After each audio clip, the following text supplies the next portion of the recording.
Ben ritrovati a 20 Minuti Veneti, l'approfondimento settimanale di Piave TV. Oggi con noi Mauro Vignadel, direttore di Cofidi Venezia. Stiamo parlando di imprese. Allora, ritorniamo a dove eravamo prima. Ci racconti qualche caso di successo da parte della vostra società, per le aziende chiaramente? Beh, dicevo prima, sono 9.000 circa le imprese a cui diamo assistenza, quindi sono parecchie. In questi anni Cofidi Veneziano esiste dal 1959, quindi una istituzione nel campo. In tutti questi anni ci sono stati importanti casi di successo. In questo ultimo periodo i casi di successo sono casi di imprese che si sono sottratte da gravi crisi finanziarie, grazie al nostro aiuto, grazie alla nostra rimodulazione del debito e via dicendo. Ne abbiamo anche in questo territorio. Recentemente ne abbiamo una che abbiamo dato una mano per uscire da una crisi finanziaria importante, abbiamo convinto le banche a venirci dietro, al punto tale di aver avuto anche da parte di questa impresa un ringraziamento su Sole 24 Ore pubblico, e a noi ha fatto molto piacere. Ma il bello di questo è che ha aperto un mercato estero e che ora si trova veramente in una fase di espansione, assumendo anche personale. Ecco, molte volte succede che le imprese sono costrette a chiudere per il mancato pagamento della pubblica amministrazione. Lei prima accennava a quelle imprese che lavoravano quasi esclusivamente con la pubblica amministrazione. Ecco, cosa state facendo per questo? Noi qui abbiamo lanciato insieme con la Regione Veneto un pacchetto di intervento che abbiamo chiamato Tagliamo i tempi degli incassi, tagliamo i tempi della pubblica amministrazione. E su questo abbiamo fatto degli accordi con alcune pubbliche amministrazioni, alcuni comuni, alcune banche, il gruppo Intesa San Paolo e il gruppo Unicredit in particolare, e anticipiamo i crediti di queste imprese. Secondo elemento importante è quello che abbiamo dato parecchio risalto all'accordo ABI, alla moratoria. Nel senso che abbiamo suggerito alle imprese che avevano in essere di finanziamenti importanti di interrompere con l'accordo il pagamento di questi finanziamenti per far provvista di liquidità a fronte dei non pagamenti. Però, come dicevo prima, il problema non è più finanziario, quindi non è più un aiuto al credito su questo aspetto. Il problema è economico, che la pubblica amministrazione deve pagare i propri debiti. Io ritengo che non sia per nulla un paese normale in cui per dover pagare i propri debiti una pubblica amministrazione deve attendere un decreto, come stiamo attendendo in questi giorni, dove sia necessario fare una legge per pagare i debiti che si sono contratti. Dovrebbe essere una cosa normale pagarli, non normale non pagarli. Ecco, il Nord-Est rappresenta da sempre la locomotiva del paese, perché ha sempre vissuto di artigiani, di piccole aziende, anche di industriali. Si può dichiarare fallito questa locomotiva, questo modello di Nord-Est? Beh, io non direi fallito, però direi fortemente in crisi. Oggi come oggi ci sono territori del Nord-Est che non sono assolutamente più locomotiva, anche se comunque guardando altre situazioni d'Italia non possiamo dire che c'è chi sta molto meglio di noi. Questo non significa nulla, nel senso che non è che mal comune e mezzo gaudio, assolutamente no. Personalmente io ritengo che il modello Nord-Est sia comunque un modello ancora vincente. Un modello che ha fatto della sussidiarietà, ad esempio, quindi del non invasione dell'ente pubblico, un valore importante anche in economia. E il fatto che esistano strutture come noi in questo territorio molto importanti, fra le principali a livello nazionale, significa che questo elemento di attenzione da parte dell'ente pubblico, soprattutto da parte della Regione, nei confronti dell'associazionismo, nei confronti dei confidi e via dicendo, ha in passato permesso che il Nord-Est diventasse territorio da studiare, quindi locomotiva d'Italia. Ecco, infatti adesso stiamo vedendo in questo periodo lo sviluppo delle società cooperative, no?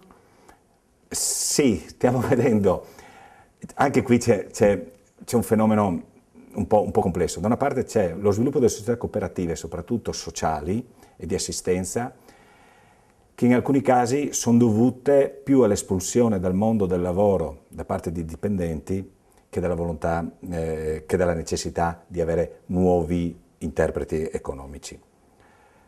Però abbiamo anche il fenomeno di una forte crisi del mondo cooperativo, a partire dal sistema finanziario, a partire dalle banche di credito cooperativo. Le banche di credito cooperativo stanno attraversando oggi un fenomeno di crisi conclamata, al punto tale che buona parte di queste hanno chiuso i loro bilanci in perdita e una parte di queste sono state commissariate dalla Banca d'Italia. Ecco, voi di Cofidi Veneziano, sempre a contatto con le imprese e gli artigiani, come vedete il prossimo futuro? Questa è una scommessa. Infatti, per il prossimo futuro noi ci siamo impegnati su una serie di riflessioni per cercare di interpretarlo e quindi anticiparlo e poterlo in qualche modo governarlo. Speriamo molto sul lavoro che verrà fatto da questo nuovo governo, ancora non siamo nelle condizioni di poterlo giudicare. Siamo abbastanza soddisfatti che il Ministro per lo Sviluppo sia un veneto, quindi in grado di comprendere la specificità non solo del territorio ma di questo tipo di imprese, della piccola, micro e media impresa. Però dicevo prima, noi ci interroghiamo e lo facciamo anche con delle assemblee. Una di queste assemblee la faremo venerdì sera qui a San Donà, al Parco Hotel Continental, alle ore 18-19, in 2 sezioni staccate, dove da una prima parte parleremo di Cofidi Veneziano approvando il nostro bilancio e approvando le nostre linee strategiche per il futuro. Dall'altra parte abbiamo chiamato un interlocutore importante che è il dottor Marini, che è il professor Marini, che è dell'Università di Padova, ma è conosciuto soprattutto per essere il direttore scientifico della Fondazione Nord-Est, una delle principali istituzioni di studio dei fenomeni economici del nord Italia, e con lui faremo una riflessione molto approfondita, con dei dati precisi, sulla situazione economica e sociale del Veneto, della provincia di Venezia, del nord-est, entrando nel merito dei rapporti con la banca e con la finanza, per capire quanto e come possiamo intervenire anche come consorzio di garanzia, come Cofidi Veneziano, per dare un aiuto alla prospettiva di sviluppo.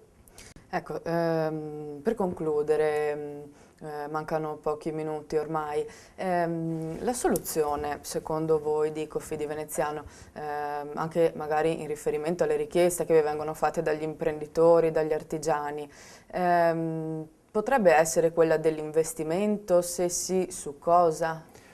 La soluzione che noi diciamo nel corso dei nostri incontri con le imprese è quella del sistema, cioè di fare sistema, mettersi insieme, creare reti di impresa, prestare molta attenzione al sistema associativo.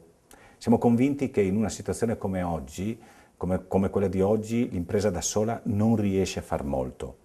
C'è la necessità di rivolgersi a mercati completamente diversi rispetto a quello di oggi, e lo si può fare soltanto se si è insieme. Quindi mettendo insieme le imprese in associazione, i confidi, le banche e l'ente pubblico. Avete imprenditori che magari vengono a comunicarvi o a chiedervi qualche consiglio sulla Carinzia? Ci sono moltissime aziende che chiudono e si trasferiscono lì. Cosa ne pensate? Allora sì, c'è qualcuno che viene a chiederci questo. Noi cerchiamo di comunque continuare a credere, a far credere sul nostro territorio, perché andarsene non è un'opportunità, andarsene è una sconfitta. E noi invece vogliamo che sia questo territorio a continuare a dare soddisfazioni economiche alle nostre genti. Noi non possiamo pensare che tutti possano andare all'estero per poter trovare successo. Dobbiamo pensare che il successo lo si deve fare qui da noi. E lo si deve fare, come dicevo prima, da parte delle imprese, cercando di mettersi in rete, di essere trasparenti, di essere convinte delle cose che fanno, e da parte degli enti pubblici nel cercare di normalizzare questo nostro territorio. Quali sono i settori che stanno resistendo meglio? Beh, i settori che stanno resistendo meglio, dicevo prima, sono quei settori che si rivolgono soprattutto a un mercato estero, oppure che sono fasson di un mercato estero, cioè che lavorano per qualcuno che poi esporta prodotti. Anche se stiamo vedendo che ci sono dei settori di servizi che resistono meglio rispetto ad altri. La crisi comunque sta attraversando un po' tutti quanti, perché è una crisi che attraversa le famiglie e quindi prende dentro tutti. Quello che vogliamo, che speriamo che nei prossimi mesi ripartano i consumi interni. Bene, stiamo concludendo, grazie direttore Mauro Vignandel per essere stato con noi. Ricordiamo... Io rinnovo l'invito per... Certo, ricordiamo l'appuntamento per il convegno organizzato dalla Cofidi Veneziano. L'appuntamento è per il giorno 10 maggio 2013 presso il Parco Hotel Continental di San Donà di Piave. Grazie anche a voi per essere stati con noi e ci rivediamo la prossima settimana per una nuova puntata. Buona serata.